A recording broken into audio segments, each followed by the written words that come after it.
Olá a todos, meu nome é Felipe, sou aluno do segundo ciclo do curso de farmácia na Universidade Federal de Sergipe, do campus de Lagarto, atualmente no módulo Micro-organismos causadores de doenças, coordenado pelo professor Rafael Ciro.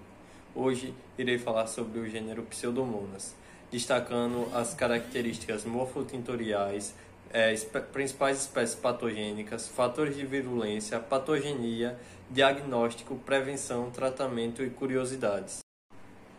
Falando a respeito sobre suas características morfotintoriais, as pseudomonas são bactérias do gênero Pseudomonas, pertencentes à família Pseudomonadaceae, amplamente conhecidas por suas características morfotintoriais e bioquímicas. Dentre suas principais características, tem a morfologia, onde a formação de bacilos retos ou ligeiramente curvos.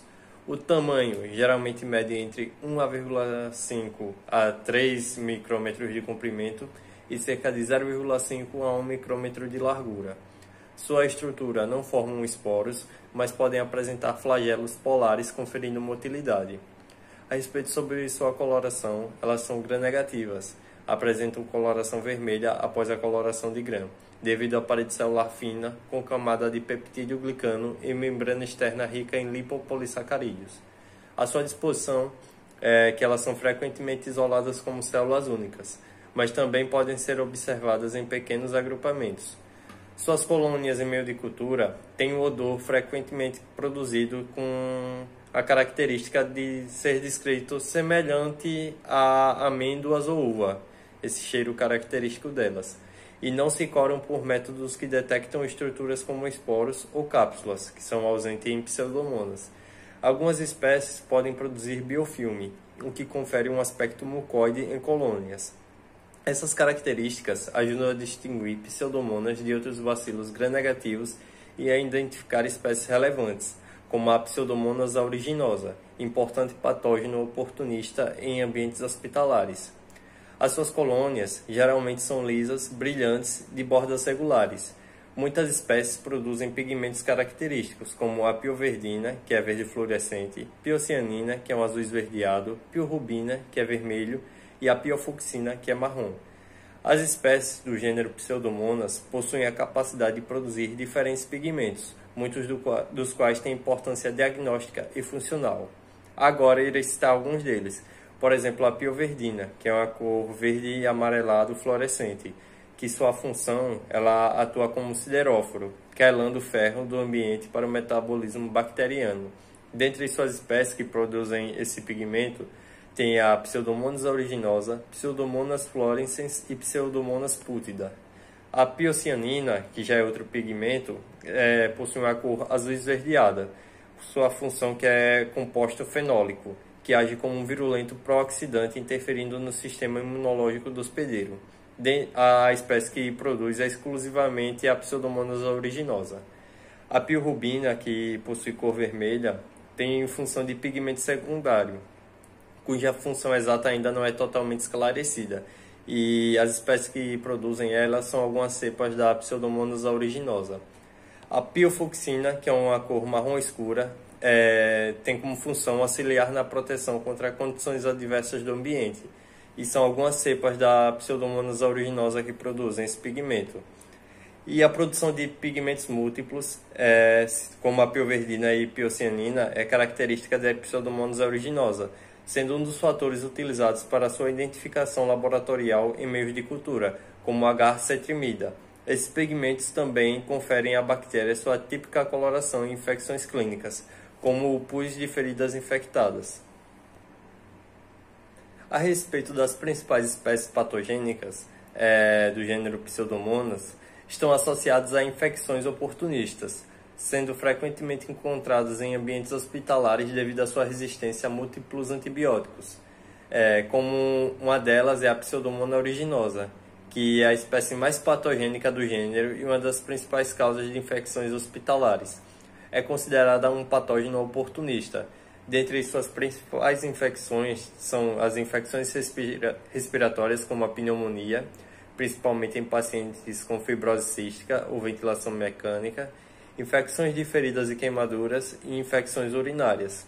Já também tem outra espécie que é a Pseudomonas fluorescens, que ela é associada a infecções em imunossuprimidos. Embora menos virulenta que a Pseudomonas aeruginosa, também tem entre suas principais infecções a bacteremia em pacientes com dispositivos invasivos, como os catéteres, e a contaminação de produtos hospitalares, incluindo hemoderivados e soluções intravenosas.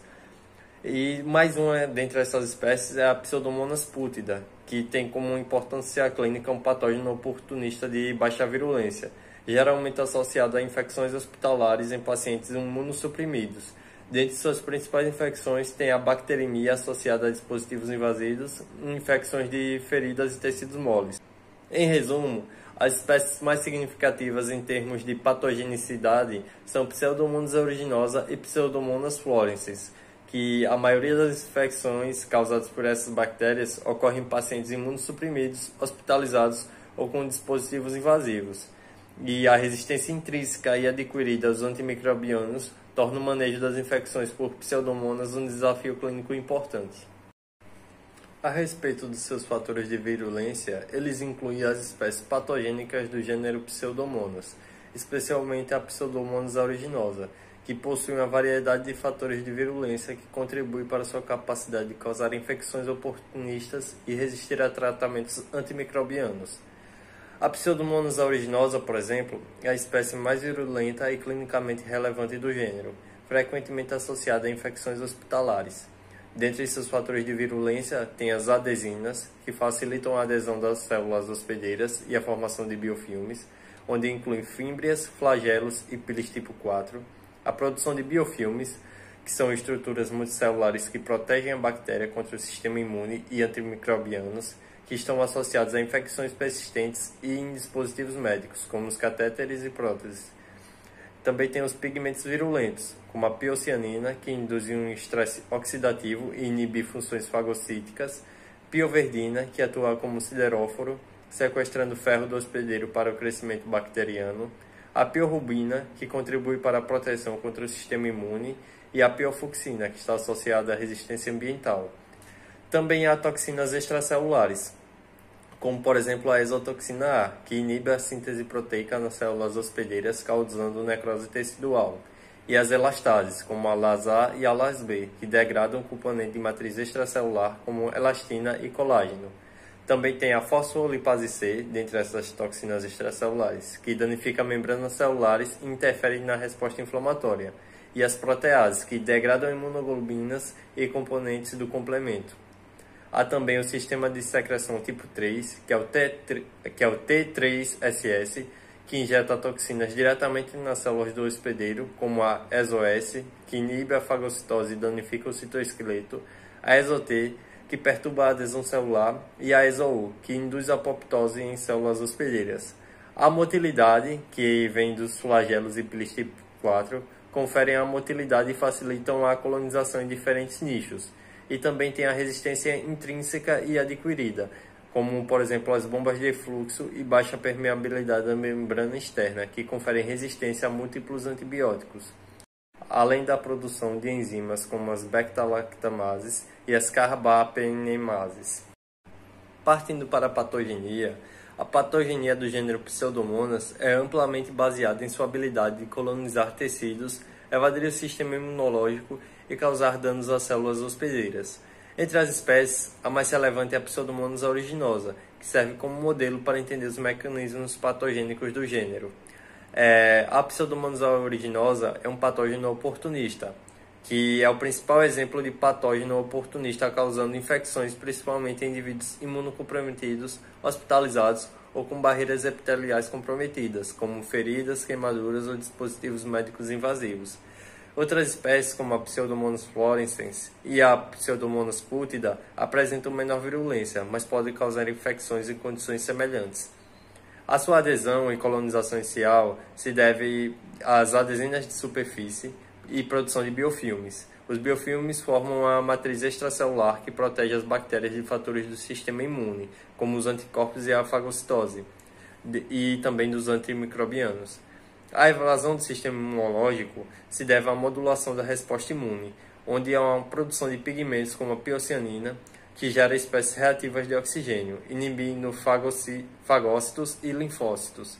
Os biofilmes reduzem a eficácia dos mecanismos imunes e as proteases extracelulares, que degradam imunoglobinas, o IgC, e componentes do sistema complemento, como C3 e C5, enfraquecendo a resposta imune. A resposta inflamatória e danos secundários também. A infecção por pseudomonas provoca uma intensa resposta inflamatória com liberação de citocinas pró-inflamatórias, como a IL-1, IL-6 e TNF-alfa, que contribuem para o dano tecidual. Em infecções sistêmicas, a inflamação exacerbada pode levar à sepse e à falência múltipla de órgãos. Também tem a resistência antimicrobiana, que as pseudomonas exibem múltiplos mecanismos de resistência, como as bombas de refluxo, que expulsam antibióticos como beta-lactâmicos e quinolonas, a produção de beta-lactamase, que inativam penicilinas e cefalosporinas, a baixa permeabilidade da membrana externa, que impede a entrada de antimicrobianos, e a resistência adquirida por mutações ou transferência horizontal dos genes. Os fatores ambientais também contam como uma vantagem patogênica, porque as pseudomonas prosperam em ambientes diversos, incluindo água, solo e superfícies hospitalares. Suas habilidades metabólicas permitem a sobrevivência em condições adversas e sua colonização em nichos diversos. O ciclo de vida da Pseudomonas aeruginosa se deve à sua sobrevivência no ambiente, que a bactéria prolifera em ambientes úmidos e não depende de vetores vivos, mas a presença de água contaminada ou superfícies médicas favorece sua disseminação. A colonização, que adere a tecidos epiteliais ou superfícies artificiais, a formação de biofilmes, a infecção ativa, que quando encontra um hospedeiro vulnerável como pacientes imunossuprimidos ou com feridas abertas, ativa seus fatores de virulência para invadir tecidos e disseminar. A disseminação, que pode invadir a corrente sanguínea, que é a bacteremia, e causar infecções em órgãos distantes como pulmão, pele e trato urinário. E as condições clínicas associadas à patogenia de pseudomonas tem a pseudomonas nosocomial, especialmente em pacientes com ventilação mecânica, infecções de queimaduras e feridas, infecções do trato urinário, bacteremia e sepse. A patogenia da pseudomonas está profundamente ligada à sua capacidade de aderir, invadir, evadir respostas imunes e resistir a antimicrobianos, tornando um desafio clínico significativo. Partindo para o diagnóstico da patogenicidade causada por Pseudomonas aeruginosa envolve uma combinação de métodos clínicos, laboratoriais e microbiológicos. Essa bactéria é frequentemente associada a infecções oportunistas em indivíduos imunocomprometidos ou com doenças de base. Dentre os principais passos, a avaliação clínica, que é o primeiro passo, conta com a história clínica e sintomas, como febre, secreção purulenta, sinais de infecções em locais específicos, tipo pulmão, pele e trato urinário. Além disso, também tem os fatores de risco, que pacientes com doenças crônicas, imunossupressão e uso prolongado de antibióticos. E depois desse passo, tem a coleta de amostras. A escolha da amostra depende do local da infecção. Por exemplo, em infecções pulmonares, a coleta de escarro ou aspirado traqueal. E em infecções urinárias, tem a amostra de urina. Já em infecções de feridas, utiliza-se o suave ou a biópsia do tecido. Depois disso, vem o exame microbiológico, onde é utilizada a microscopia para ver a coloração de Gram e que identifica pseudomonas como bacilos gram-negativos, e culturas bacterianas, que são amostras inoculadas em meios como agar-sangue, agar-MacConkey ou agar-cetrimida, que é seletivo para pseudomonas. A Pseudomonas aeruginosa cresce formando colônias verde azuladas devido à produção de pigmentos como piocianina e pioverdina, que possuem um odor característico, que é um cheiro doce semelhante à uva. Depois desse passo, tem os testes bioquímicos, onde utiliza-se oxidase positiva. A Pseudomonas aeruginosa é oxidase positiva. E o metabolismo também, que ela metaboliza a glicose por via oxidativa não fermentativa. Outros testes, como a produção de urease ou crescimento a 42 graus Celsius, podem ser realizados para confirmação.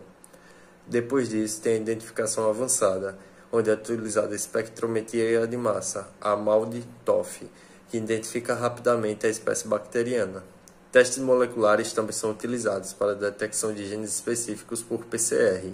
Além disso, também tem o sequenciamento genético, em casos de surtos ou resistência antibiótica. A partir desse passo, tem o teste de sensibilidade antimicrobiana, que é realizado para determinar a resistência da bactéria aos antibióticos. É fundamental, pois a Pseudomonas aeruginosa é frequentemente resistente a múltiplos antibióticos, ou seja, ela possui multiresistência. E por último, o diagnóstico referencial, que diferencia a Pseudomonas aeruginosa de outros bacilos gram-negativos, como a Klebsiella ou Escherichia coli, que é essencial. Isso pode ser feito com base em características microbiológicas e testes bioquímicos. Esse diagnóstico detalhado permite orientar o tratamento correto e monitorar a eficácia terapêutica, especialmente em infecções graves. Partindo agora para a prevenção contra infecções Pseudomonas aeruginosa envolve estratégias que reduzem o risco de colonização e disseminação dessa bactéria, especialmente em ambientes hospitalares, onde é uma causa comum de infecções graves. Dentre essas medidas, encontra-se a higiene e controle da infecção hospitalar, por meio de higienização das mãos, uso de equipamento de proteção individual, isolamento de pacientes infectados ou colonizados, e limpeza e desinfecção ambiental, além também da manutenção de dispositivos invasivos, que requer uma troca regular deles, como os catéteres e sondas, e cuidados com a ventilação mecânica. Outro ponto também é o tratamento adequado da água e equipamentos, que o controle de fontes de água contaminada e desinfecção de equipamentos médicos é essencial. Também tem a antibiótico terapia racional, que é evitar o uso desnecessário de antibióticos. A exposição frequente a antibióticos pode selecionar cepas resistentes, como a Pseudomonas aeruginosa multiresistente, e o monitoramento microbiológico, que é a coleta de culturas e antibiogramas para orientar o uso correto de antibióticos e identificar surtos precocemente. A educação e treinamento também é essencial. O treinamento de profissionais da saúde para promover a conscientização sobre práticas seguras de prevenção de infecções e a orientação de pacientes e familiares para ensinar práticas de higiene, especialmente para pacientes com feridas ou em uso de dispositivos invasivos.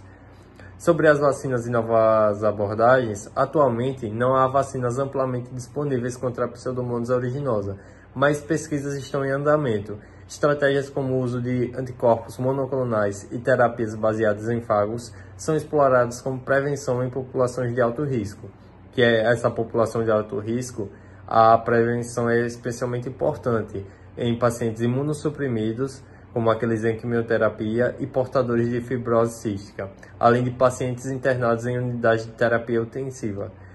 Essas medidas combinadas são essenciais para prevenir a infecção por Pseudomonas aeruginosa, especialmente devido à sua resistência intrínseca e adquirida a muitos antibióticos. Sobre o tratamento da Pseudomonas aeruginosa, ela possui uma resistência natural e adquirida. A Pseudomonas aeruginosa é naturalmente resistente à maioria dos antibióticos usados para bactérias gram-negativas e apresenta alta capacidade de adquirir resistência após exposição a antibióticos, como os fluoroquinolonas e beta-lactâmicos. Sobre seu histórico de tratamento, a polimixina B e a colistina, efetivas contra a Pseudomonas aeruginosa, mas estão associadas à nefrotoxicidade, o que limitou seu uso. A gentamicina e a carbenicilina, inicialmente promissoras, mas logo surgiram cepas resistentes a elas. Os antibióticos atuais com atividades antipseudomonas são as cefalosporinas, as de terceira geração, como a cefoperazona e a cefitazidima, considerado beta-lactâmico de referência, e também tem as de quarta geração, como o cefepime e o cefpiroma, que são penicilina, e também tem as penicilinas de amplo espectro, como a ticarcilina e a piperacilina. Além dessas, também tem os monobactâmicos, carbapenems, fluoroquinolonas e aminoglicosídeos. O tratamento de infecções graves recomenda-se o tratamento sinérgico, combinado um beta-lactâmico com um aminoglicosídeo. Em resumo, o tratamento da Pseudomonas aeruginosa é desafiador devido à sua resistência intrínseca e adquirida. Antibióticos historicamente usados, como polimixinas e aminoglicosídeos, mostraram eficácia inicial, mas foram limitados por toxicidade e resistência. Atualmente, o beta-lactâmico de referência, que é o cefitazidima, e a amicacina, que é um amicosídeo mais ativo, são os principais agentes, especialmente em tratamentos combinados para infecções graves. A resistência adquirida continua sendo um problema, especialmente com fluoroquinolonas. A Pseudomonas aeruginosa é notória por sua resistência a múltiplos fármacos, sendo um grande desafio terapêutico.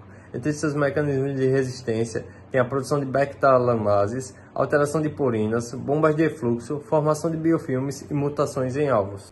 Sobre as curiosidades, diversas espécies do gênero Pseudomonas são amplamente utilizadas na biorremediação, devido à sua versatilidade metabólica e à capacidade de degradar compostos tóxicos no ambiente. Essas bactérias desempenham papéis cruciais no tratamento de contaminantes orgânicos e inorgânicos em solos, águas subterrâneas e ambientes aquáticos.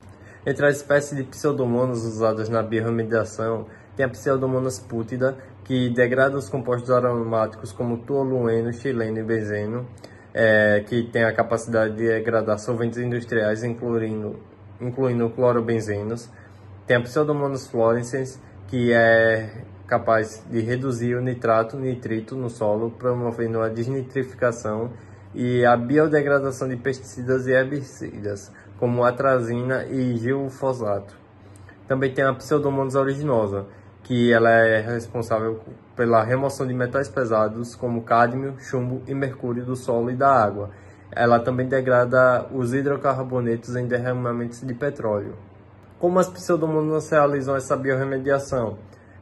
Através da degradação de compostos orgânicos, as Pseudomonas utilizam vias metabólicas especializadas para metabolizar compostos orgânicos complexos. Um exemplo disso são hidrocarbonetos que inicialmente oxidados por enzimas como dioxigenase, gerando intermediários mais simples, como catecol, que podem ser metabolizados no ciclo de Krebs. A remoção também de metais pesados, as espécies produzem sideróforos, que são moléculas que quelam aos metais pesados, tornando-os menos solúveis e, portanto, menos tóxicos. E algumas espécies reduzem metais tóxicos ao alterar seu estado de oxidação, como redução de íons hexavalentes de cromo e para formas tetravalentes, que são menos tóxicas. E exemplos de aplicações na biorremediação, como por exemplo em um derramamento de petróleo, espécies como a Pseudomonas pútida e a Pseudomonas aeruginosa são usadas para degradar hidrocarbonetos presentes em derramamentos de óleo no solo e ambientes aquáticos. Também em tratamento de água residual, as Pseudomonas fluorescens e Pseudomonas stutzeri são usadas para remover nitratos, metais pesados e compostos orgânicos em estações de tratamento de água. Na descontaminação de solos agrícolas, espécies como a Pseudomonas fluorescens ajudam na degradação de herbicidas e pesticidas, reduzindo sua persistência no solo. Também a remoção de metais radioativos. Na Pseudomonas stutzeri tem sido utilizada para imobilizar urânio em áreas contaminadas por resíduos nucleares. E por hoje é isso. Muito obrigado pela atenção.